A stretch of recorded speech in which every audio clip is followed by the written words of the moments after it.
What's up, guys? Tommy Chaos here. Let's jump right into it. The Mandela Effect. Now, I do want to be clear. I'm not here to trick or mislead you. In this video, I'm going to share some examples of the Mandela Effect that may not be the biggest or most well-known. These are merely based off of my own observations and experiences of people I've come across who remember things a bit differently. Now, my goal is to bring you a fresh perspective and lesser-known examples of the Mandela Effect that I've come across. Furthermore, I'm not claiming to be a staunch believer in the Mandela Effect, but I'm also not dismissing it outright. And I'd love to hear your input on these as well. Now, I do only have a few unique examples for you. And again, I'm not claiming that these are Mandela Effects whatsoever. These are solely based off of my own experiences and observations, like I've already said. So here's a question for you.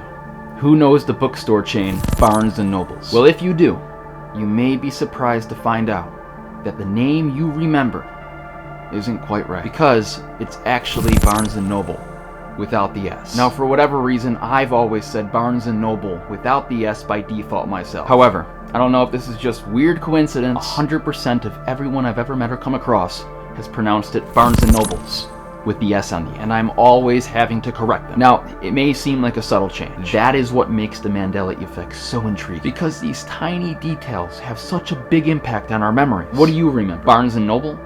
Or Barnes & Nobles? Let me know in the comment section down below. Also, make sure to smash that subscribe button and turn post notifications on while you're at it. Thanks. My goal is to hit 1,000 subscribers by the end of October, and I know we could do it with your help. Now back to your regularly scheduled program. For those of you who have been to Disney World, what is the name of the iconic ride at Epcot Center? Is it Mission to Mars, or is it Mission Space? The answer? It has always been Mission Space. It was never called Mission to Mars, ever, despite what many people remember, including myself. Now, here is where it gets interesting. Not only do I remember riding Mission to Mars at Disney World, but I also vividly recall the experience of taking off from Earth and landing on Mars while on the ride. Do you guys remember that, or am I going crazy? Now, before you say anything, I did do some research. And as it turns out, Mission to Mars was indeed a ride, but it was located at Disneyland in California, not Disney World in Orlando, and it never was. What's even more puzzling is I've never been to Disneyland, let alone California. And even if I had, the ride was discontinued in 1992. It's not even a thing anymore. And it hasn't been for the past 3 decades, just a few years before I was even born. So how is it that I, my friends, my family members, and many others vividly remember this ride and the theme being at Disney World in Orlando? Now, if you ask me, this is the exact same thing as people misremembering Nelson Mandela dying in prison much earlier than he actually did. Guys, this one haunts me. What do you remember? Let me know in the comment section down below. Alright, on to the next one. Steven Spielberg's 1982 classic E.T. the Extraterrestrial. As you probably already know, it's a film that has touched the hearts of millions with its heartwarming story of a boy and his alien friend. But before we jump into the actual Mandela Effect with this movie, is the title not just E.T.? Has it always been E.T. the Extraterrestrial? For whatever reason, I've always thought it was simply E.T. Am I mistaken here? Now, whether I'm right or wrong about that, I do know that people share this confusion with a famous line from the movie. In the film, what line do you remember E.T. saying when he's pointing up at the sky and talking to Elliot? Is it E.T. phone home, or is it E.T. home phone? Well, if you remember it as E.T. phone home, like I do, you're mistaken, because it's actually E.T. home phone. Yeah, I know. Doesn't even sound right. E.T.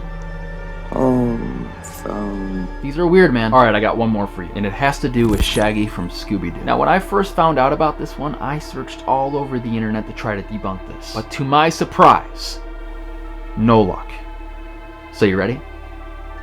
Here it is. Who remembers Shaggy from Scooby-Doo not having a protruding Adam's apple? Well, if that's your memory, then you're actually spot on, because Shaggy did not have an Adam's apple at all. You're probably already searching on Google as this video is playing in the background. I know, it's crazy. Shaggy, character known for his insatiable appetite and laid-back demeanor, never had an Adam's apple. Now, whether the Mandela Effect is real or not, you can't deny that all these false memories coming from all these different people is weird. But that is all I have for you today. Hit that like button, comment down below, also turn on post notifications if you can so you never miss a video. Also, if you could, let me know in the comments down below if you have any Mandela Effects of your own that you want to share, as well as your opinions on the ones that I shared with you today. Usually my videos aren't like this, they're a little more upbeat, but I decided to change the pace for once because this stuff is kind of interesting, and I hope you thought it was interesting as well. Without further ado, my name's Tommy Chaos, signing off.